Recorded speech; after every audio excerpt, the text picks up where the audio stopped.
My husband posted a public status on Facebook. We should take a month apart so I can have some personal space. Serena, his old close friend, dropped a bright red heart underneath. Calmly, I typed a comment. Got it. I'll respect that. And I'll also stop covering the $3,200 mortgage, your $5,000 car payment, and the $890 health insurance for Mila. That night, my phone rang nonstop with panicked calls. Do you know that feeling when the ground suddenly vanishes from beneath your feet? I was standing in the kitchen, stirring a pot of boiling caramel flan, the scorched sweet smell of burnt sugar clinging to condensed milk.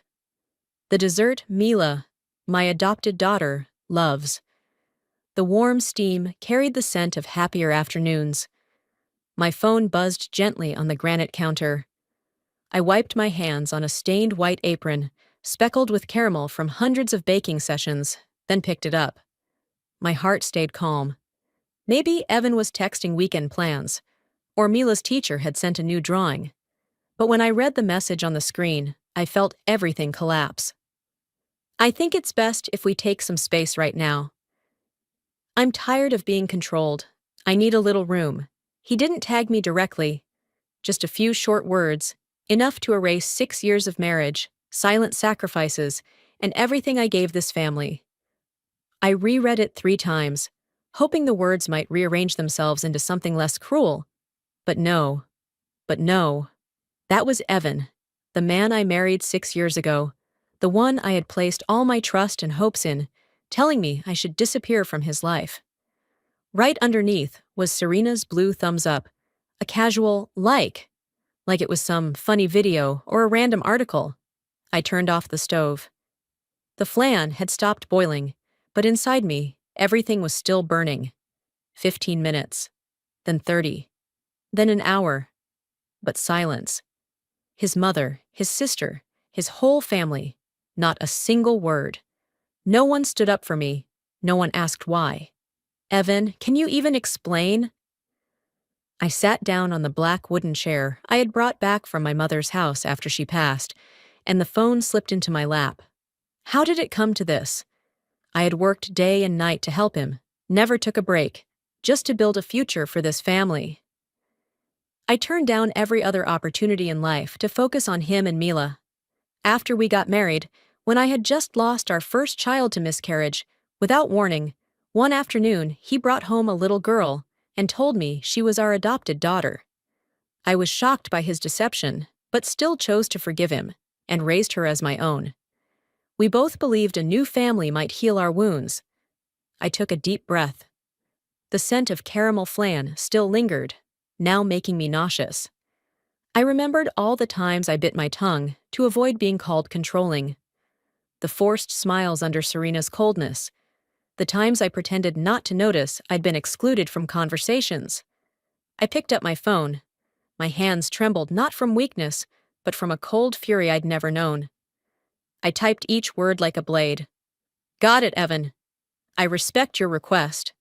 And I'll also stop paying the $3,200 monthly mortgage, the $5,000 car transfer, and the $890 health insurance for Mila.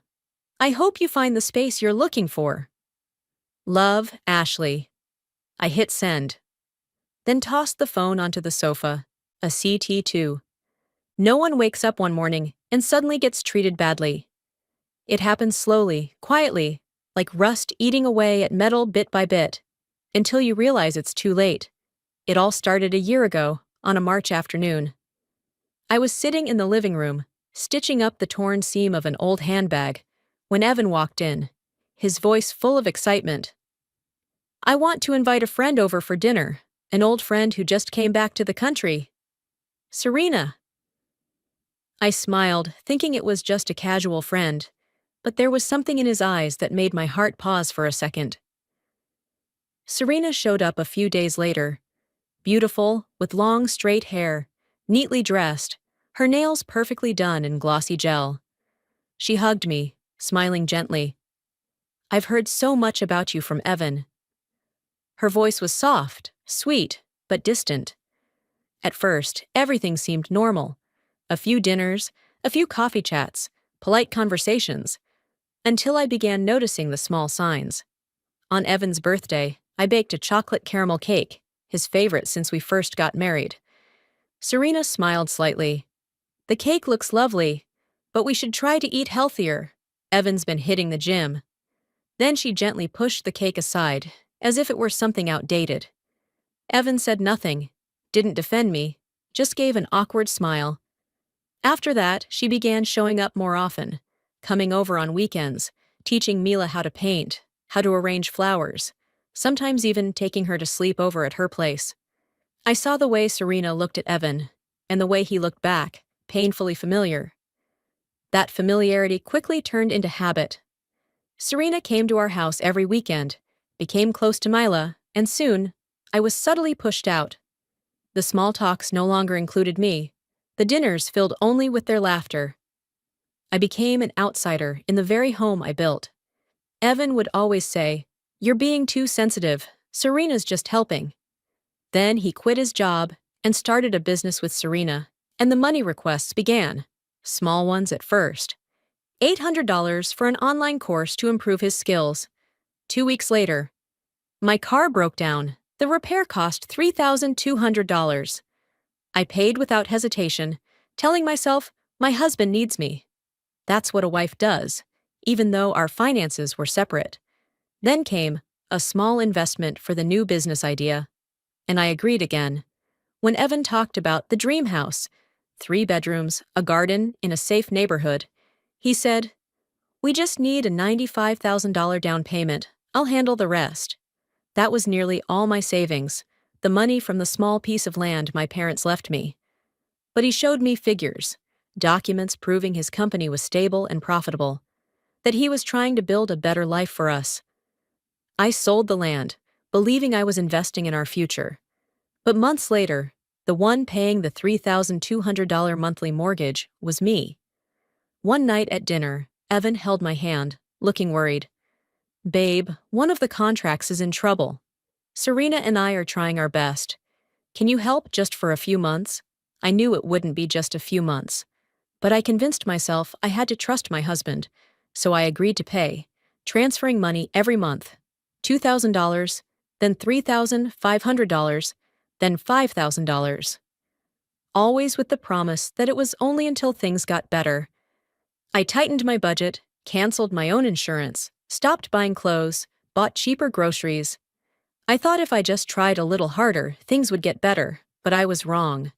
The more I gave, the more I lost. My trust, my place, and finally, my self-respect. Little by little, I stopped being a wife and became an ATM, a CT3. After moving into the new house, I thought things would get better. A big yard, a separate room for Mila, space for our little family. But Serena immediately rented the house next door, becoming our new neighbor. Mila was familiar with her, sometimes asking to sleep over because Serena's house is more fun. Until that evening, the dinner that changed everything. But to help you understand, I have to take you back 2 weeks before it all collapsed. Evan called me one Tuesday afternoon, his voice unusually sweet and gentle. "Ashley, I'm coming home for dinner this Saturday." It's been a while since we had a proper date. I was surprised, but a flicker of naive hope lit up inside me. Maybe things were getting better. Maybe I had been overthinking, even though it had been more than a month since Evan last came home. All I'd gotten were rushed phone calls, all about money. "Can you make the transfer on time?" And polite excuses. "I'm traveling for work. Mila's sick. Please take care of her. I'll try to come home soon." So even a small dinner invitation made me want to believe that the distance was only temporary. I spent the whole week preparing. I went to the salon, spent $70 on a haircut and manicure, outside my budget, but I wanted to look presentable.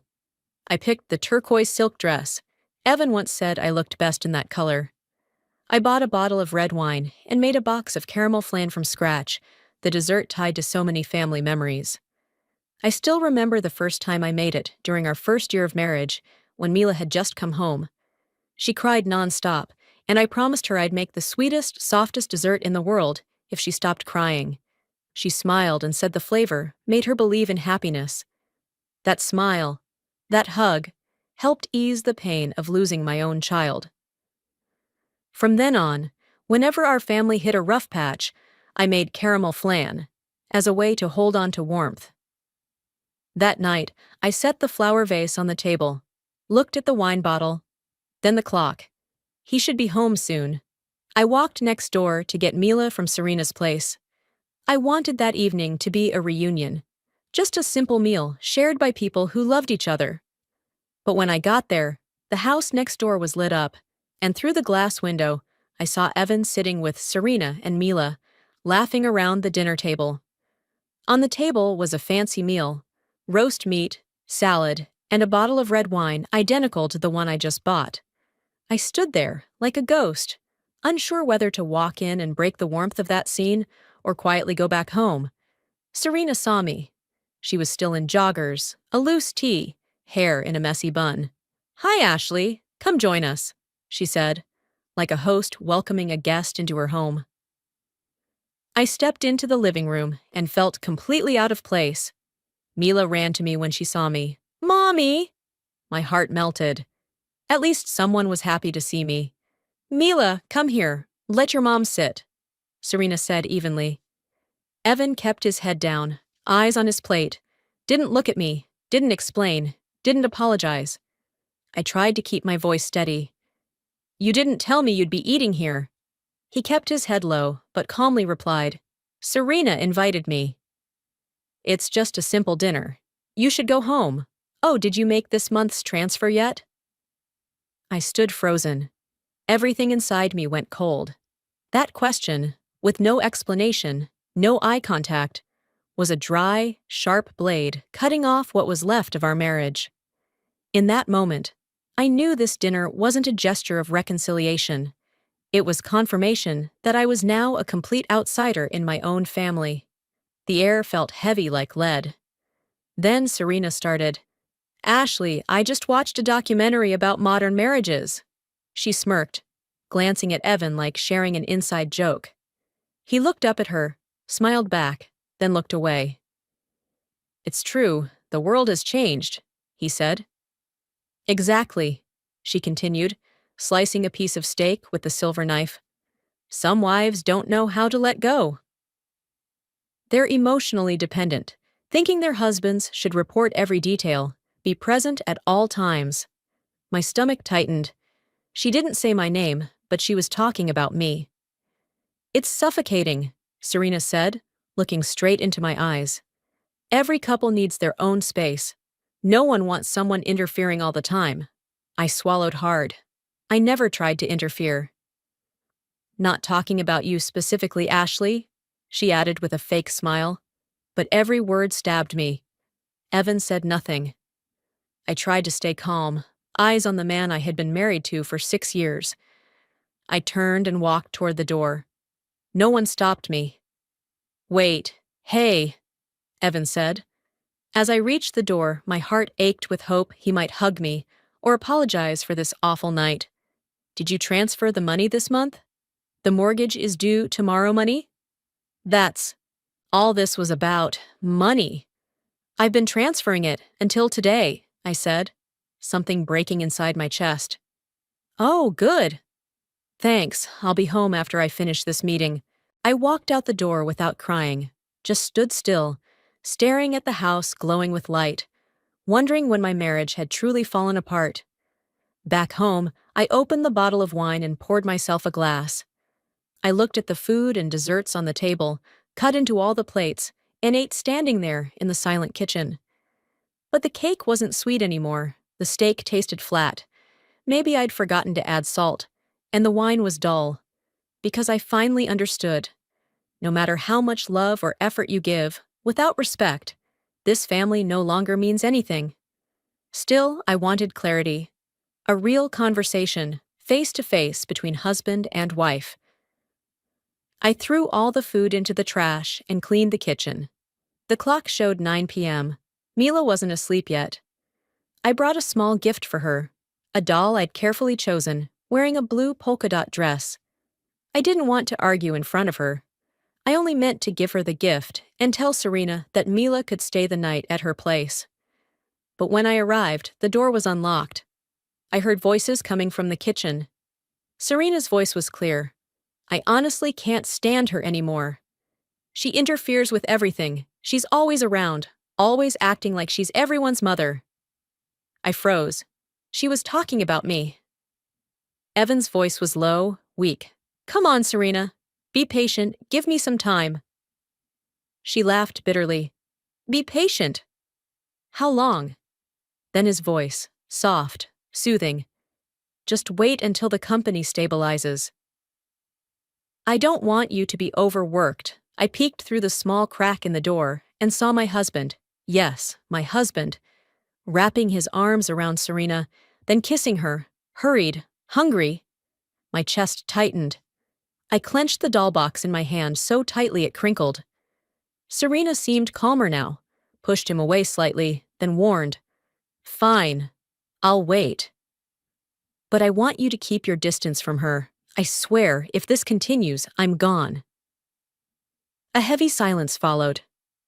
I'll talk to her, Evan finally said. Talk how? So she doesn't suspect anything? Serena gave a dry laugh. I know she's the one paying. She's not stupid. But that doesn't mean she gets to control our lives. She's the obstacle, Evan. The thing standing between us. That sentence hit me. Dry, sharp, final, like a blade pressed straight into my chest. But he didn't argue. Just silence. Silence. As agreement. I stepped back, heart pounding, feeling like the world was collapsing inward around me. I walked away quietly, carrying the unopened doll and a humiliation too deep for words. That night, I sat in my kitchen, staring at the doll resting on the table, the warm yellow light falling across its plastic eyes that seemed to stare back at me. Only emptiness remained, dense, suffocating, spreading slowly through my chest. A CT5. Evan and our daughter didn't come home. For 3 days, I took leave from work. I stayed in the apartment, barely eating or sleeping, replaying every word I'd heard. She's the obstacle. The thing keeping us apart. The first day, I only cried.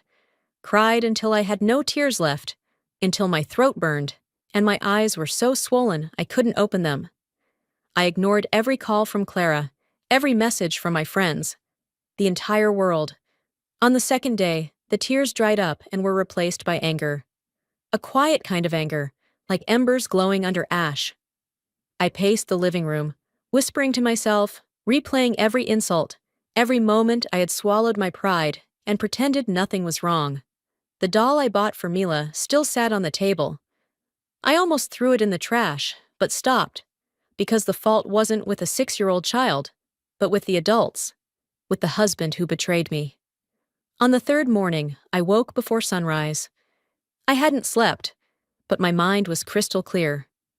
I walked into the bathroom and looked straight into the mirror. What I saw startled me. A 32-year-old woman stared back, dark circles under her eyes, hair tangled, shoulders slumped. But it wasn't the appearance that scared me. It was the expression, resignation, defeat. And then I didn't just see myself. I saw my mother, Evelyn. My mother, who raised 5 children alone on a farm after my father left for another woman. She worked until her hands cracked from labor. The day before she died, she told me, Ashley, don't let anyone make you feel small. You are the backbone of your own life, and a backbone either breaks or stands tall. You decide. I repeated it in my head, like a curse. I'm not an ATM anymore. Water dripped from the faucet, drop by drop. I looked into the mirror and chose to stand tall. I left the bathroom, sat at the kitchen table, and opened my old laptop. I turned it on, my hands trembling not from weakness, but from determination. I logged into my online bank account, printed every transfer receipt, every bill, every mortgage payment. I sorted them by date, slipping each sheet into a clear plastic folder like building a legal case. March 2022, $3,200 mortgage, plus $2,000 extra support. Total $5,200. April, $3,200 mortgage, plus $2,500, total $5,700. May, $3,200 plus $3,000, total $6,200. I added them month by month, year by year. The numbers grew, from $5,000 a month to $8,000, sometimes $9,000 when emergencies came up. Office A, C repair, car repair, Mila's school fees. When I finished, my stomach twisted. $267,000 in 3 years. Not counting the $95,000 house deposit. Then I opened the drawer, searching for the house papers. I read every line carefully. Owner, Evan Carter. My name, nowhere, not as co-owner, not as guarantor. On paper, I didn't exist. But in conscience, I knew justice was on my side. I changed all the locks, then called Nolan, the lawyer and old friend I grew up with. He once told me, if you ever need me, just call. And today, I truly needed him. That afternoon, I went to his office and handed him the green folder, 42 pages of bank statements, and a copy of the house deed. Nolan read through each page silently for a long time, then said, Ashley, marital assets are easy to divide in divorce, but money, that's different. Legally, you have 2 options. Either treat it as a gift, meaning you can't reclaim it, or sue on the grounds that these were unpaid loans. I said, I don't have a contract. He smiled. I know, but you have proof of transfers. More importantly, do you have any messages or emails showing they acknowledged this as a loan? That's evidence. I opened my phone, scrolling through texts. Honey, owe you this time. We'll pay you back when things are stable. Thanks for helping. We'll return it soon. Those words, will return, appeared at least 10 times. I looked at Nolan. He read each message, nodding slowly, then gave a small smile. Ashley, this wasn't a gift. These were loans. And loans must be repaid. That sentence cut through the chaos in my chest like a clean blade. Over the next 2 hours, we reviewed all the documents, organizing each bank transfer and every message containing loan, will pay, and return later. Nolan said plainly, you can sue, but the process will be long and exhausting. Or simpler, just stop everything. There's no contract binding you to keep paying, and later we'll reclaim it. The house is in their names, not yours. If you stop, what can they do? I was quiet for a few seconds, then said, nothing. He nodded. At worst, they might accuse you of breaking a promise, but with these messages, they're the ones who didn't keep theirs. For the first time, I felt like I had the upper hand. I left Nolan's office at dusk, the last light of day glinting off the green folder in my hand. I no longer felt guilty. I wasn't the obstacle. I was finally living for myself. And when a husband betrays his wife, she has the right to withdraw her support. In the following days, I reorganized everything in the house, photographed each piece of evidence, backed up messages, reprinted emails, numbered them in order, like setting a chessboard before the final move. I hired a locksmith to replace every lock in the new house. I knew I was about to act, but before striking, I had to wait. I knew Serena wouldn't stay quiet, and Evan, weak as always, would follow her lead. I just didn't expect it to happen so soon. The next day, while I was cooking, my hands busy but my mind calm, my phone buzzed. A notification from Evan's social media account. And from that moment, everything began to change. The phone lay on the table. When it buzzed, I didn't rush to check it. Probably another ad, or maybe Clara sending me another cooking video. But it buzzed again. Then a third time. I picked it up and my heart stopped. It was a notification from Evan's post. We should take a month apart so I can have some personal space. Right below it, Serena had dropped a heart emoji. No explanation, no private message, just a few cold, hollow public words. I read it 3 times. The first, shock. The second, pain. The third, absolute clarity. Because finally, he showed me who he really was. I set the phone down, poured a glass of water, and drank slowly. The late afternoon sky was crisp, soft sunlight, the kind of weather that tricks you into thinking the world is fine. But it wasn't. Everything had been broken for a long time. Even when I changed the house locks 4 days ago, he hadn't noticed. The flame on the stove was boiling furiously, like my heart cracking open. Steam rose, burning hot, fogging my glasses. My hands trembled, not from weakness, but from a cold, sharp rage. I sat down, opened my phone, and typed each word. Clear, slow. Understood. I'll respect that. And I'll also stop the $3,200 per month mortgage, the $5,000 car payments, and the $890 health insurance for Mila. I hope you find the distance you need. I reread it 3 times, adjusted every period, then hit send. 2 blue ticks appeared. I turned on silent mode, flipped the phone face down, and poured out the ruined batch of flan. For the first time in a year, my hands didn't shake, and neither did my heart. I sat still, no TV, no music. Just let the quiet spread across the room. 15 minutes, then 30, then 60. At 7 p.m., I made a simple dinner. Sunny-side-up eggs with tomatoes. I ate slowly, chewing each bite, tasting freedom for the first time in years. The silence wasn't heavy anymore.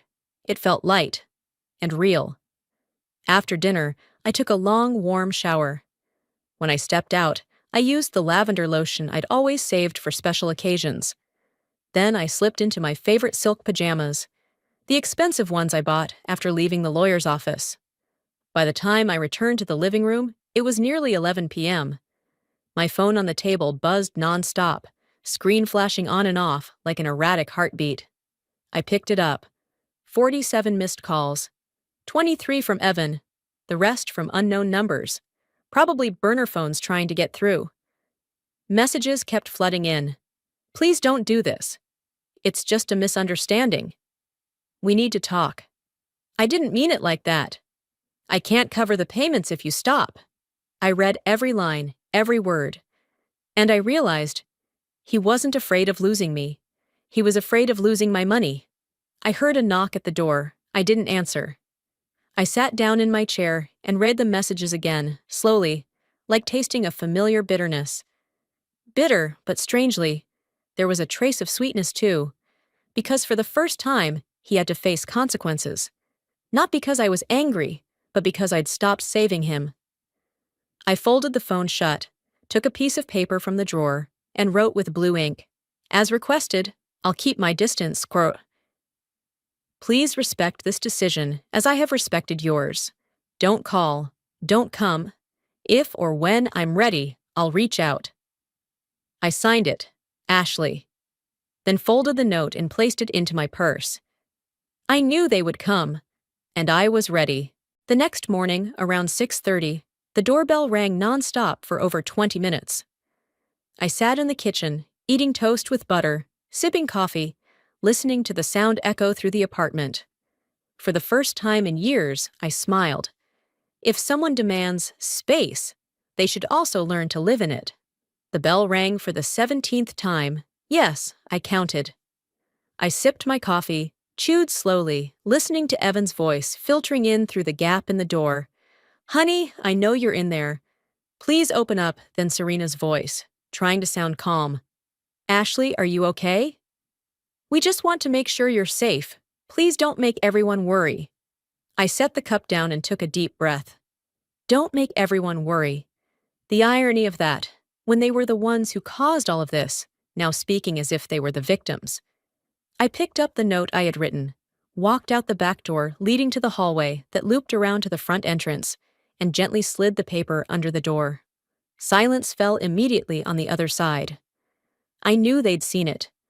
I turned around and went back to bed. The bell kept ringing for a few more minutes, then stopped completely. I heard them arguing, Serena's voice rising, Evan's growing smaller, and then nothing. A lightness settled in my chest. That afternoon, my phone buzzed. A text from Evan. I read the note, but we need to talk. The mortgage is due Monday. We'll be penalized if it's late. I didn't reply. Saturday morning, Clara showed up. No warning. Just rang the bell and shouted, "Ashley, open up, it's me." I recognized her voice instantly. Clara never dances around things. She walked in with her hair in a bun, carrying a bag of warm cheese pastries. I brought good coffee. Sit. Tell me everything. We sat at the small table. I told her everything. The dinner that changed it all, the social media post, the messages, the note, the year of quiet endurance since Serena arrived.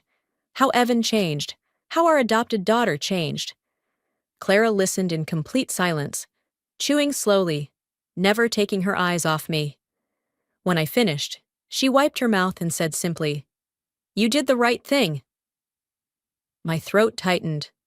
I realized I'd been waiting to hear those words for a long time. "Really?" I asked.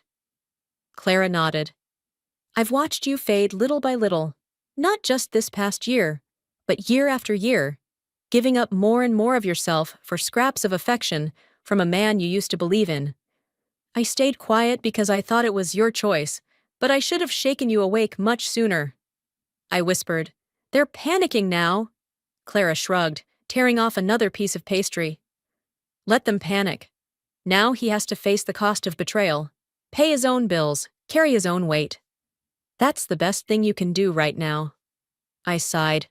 I still feel awful, even though I know it's right. Clara looked at me, firm and gentle all at once. "There's no comfort at the beginning. But one day you'll realize just how strong you are." That whole morning, we watched a terrible movie, laughed out loud at the ridiculous scenes, ate candy straight from the bag like two kids. I hadn't felt this light in ages. Before she left, Clara hugged me tight, whispered in my ear, "Don't go back, Ashley." "Promise me," I whispered back, "I won't." But deep down, I knew. My heart was still bleeding, even if my mind had finally found peace. That night, they tried again. This time, using Mila. I heard her voice through the intercom. "Mommy, it's me. Daddy says you're sad. I drew a picture for you. My heart broke." I pressed the talk button. "Hi, sweetie. Mommy's just tired today, but I'm happy you drew something. Tell Daddy to bring it another day, okay?" "Are you sick, Mommy?" she asked, worried. I closed my eyes and whispered, "No, just a little tired." I love you too, Mommy." I let go of the button and slid down to the floor, tears falling. Some decisions are right but still feel wrong, and staying away from your own daughter, even when she's done nothing wrong, is one of them. But I couldn't give in. Not now, not after coming this far. By Monday, the mortgage payment was due. That evening, Evan sent a long message. "Ashley, the payment's late." I tried getting a loan from the bank, but was denied. "Mila keeps asking about you. She wants to come home, and I don't know what to tell her. I know I hurt you, I messed up. But don't let us lose the house.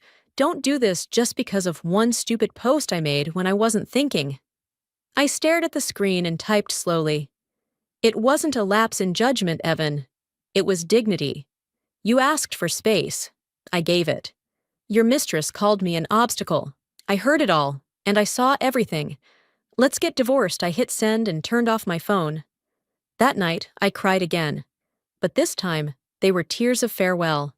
A goodbye to the woman who once begged for love, who bowed her head and tried to hold everything together. That woman no longer lives off scraps of affection. A week passed, 7 days of silence, phone mostly off, sleepless nights, wondering if I'd done the right thing. 3 days later, Clara showed up, her face tense. "Ashley, sit down. There's something you need to know." She rubbed her face, tired. "Please sit." We sat on the sofa. I held my breath. "I hired a private investigator. Serena and Evan. They're not just old friends," she said. "They're exes." I froze. "And Mila? She's not Evan's adopted daughter." "She's their biological child." I went numb, hearing the blood rush in my ears. Clara explained. The whole 1-month break was a cover. After that dinner, they went on a trip together. I couldn't move, couldn't speak. All the gaps, Unanswered calls, hidden bills, Evan's 3-day disappearance suddenly clicked together into one complete picture. Clara pulled out her phone and showed me Serena's Instagram. Fancy dinners, designer bags, beach resorts. All posted during the same time they claimed they were financially struggling, she said. I scrolled through each photo. Expensive sushi, $1,000 leather handbags, them hugging and smiling, all paid for with my money. And the worst part, Clara added, Evan, your husband, planned the whole thing. I stood up, walked to the window, took a deep breath. No more rage, just emptiness. What are you going to do? Clara asked. I answered calmly, nothing. They dug their own hole. Let them climb out of it. 2 months passed in total silence. 60 days, no contact, no messages, even though we lived next door to each other. In the first week, they managed to postpone the mortgage. By the second week, their cable and gym memberships were cut. By week 3, the bank denied another loan. Credit cards frozen. They began fighting. As for me, I just sat quietly, drinking tea, watching the sunset through my window. In the 8th week, the bank issued a notice to repossess the car. A warning followed. One more missed payment, and the house would be next. That afternoon, Evan came, knocking nonstop, his voice hoarse. Ashley, I'm begging you, please let me talk. I stood behind the door, silent. He knocked a few more times, then nothing. I looked through the peephole. He was slumped on the doorstep, head in hands. But the door stayed shut. Because some doors, once locked by pain, no key can ever open again. The divorce hearing took place on a cold morning, the white glare of fluorescent lights casting down on the long wooden table where Evan sat, head bowed, gripping his pen like it was the last thing he could hold on to as everything else slipped away. I sat across from him, no makeup, just a touch of pale lipstick and my hair neatly tied back. On the table lay a thick stack of documents bound with a blue string, the evidence of years of being used, silenced, and endured. My lawyer opened each page, his voice steady. The transfers were clearly labeled as loans, not gifts. Every piece of evidence is time-stamped, with messages confirming repayment. The words echoed through the quiet room, each one a cold blade slicing through the wall of lies Evan had built. He didn't argue. He just sat there, eyes vacant. When the judge read the ruling, his voice was slow and firm. The divorce is finalized. The court acknowledges these were loans, with proof of intent to repay. The old house, the one where we once painted the walls seafoam green, would be split, 50-50. The new house, the one with the yard and the room Mila once ran through, belonged to me because I had paid the full down payment and covered all monthly costs. Evan was ordered to repay the loans in full within 24 months. When I signed the final page, I heard the dry scrape of pen on paper, but inside, it sounded like freedom. Evan collapsed into his seat, covering his face with both hands. Outside in the hallway, his sobs blended with the sound of rain. The first time I ever heard him cry, and the last time I would care. Serena wasn't there. Clara told me Serena had said she couldn't take this miserable life anymore, blamed everything on Evan, said he was the one who ruined it all.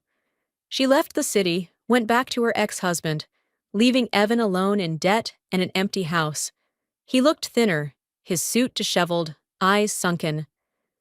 As we left the courtroom, he looked at me, eyes red and wet. Ashley, I'm sorry. I didn't stop.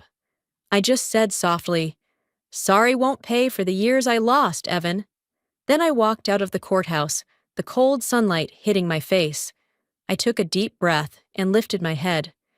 In the distance, the city was still bustling. Strangers still passed by. And I knew the chapter had closed, not with tears, but with justice. 3 months after the ruling, on a Saturday night, my phone buzzed gently. A voice message from an unknown number. Mila's tiny voice, shaky and timid.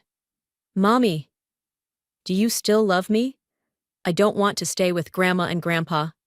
Her voice trembled, her sobs small and sharp like needles straight to my heart. I already knew the truth, but I still couldn't bring myself to resent her. Through mutual contacts, I'd heard Serena had left, without taking Mila, and Evan was drowning in debt. Mila had been sent to live with Evan's parents. "What about Evan?" I asked. My friend sighed. "He's fallen apart. Neighbors say he barely leaves the house." Depressed? That night, I replayed Mila's message over and over. Every word hit a bruised spot deep inside. I called Evan. "Tomorrow, 7 p.m., at my house." I hung up, cleared the table, pulled the curtains shut, scrubbed away every trace of the past, opened the window, and let the cold wind flood in. At 6:59 the next day, the doorbell rang. Evan stood at the door, shirt wrinkled, eyes red, the smell of cigarettes clinging to his cuffs. I stepped aside and motioned to the chair across from me. "Sit. Speak." He stayed quiet for a long time, like he was trying to find space for a confession in a room that had no room left for lies. "I cheated," Evan said, voice rough. "I'm sorry. I was wrong from the beginning. I let a moment of emotion override responsibility. I didn't nod, didn't shake my head, just rested a fingertip on the rim of my tea glass, feeling the warmth fade. "Sorry," I said slowly, "doesn't erase $267,000, and it doesn't erase the betrayal and the wounds you left in me." Evan clenched his hands, nails digging pale marks into his skin.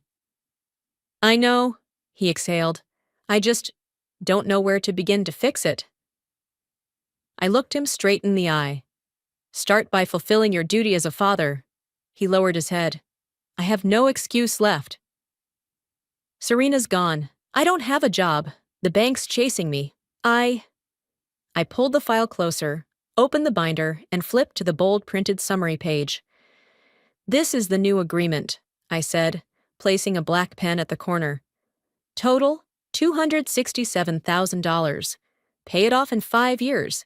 If not paid on time, your share of the old house goes back to me. For now, you can move back there."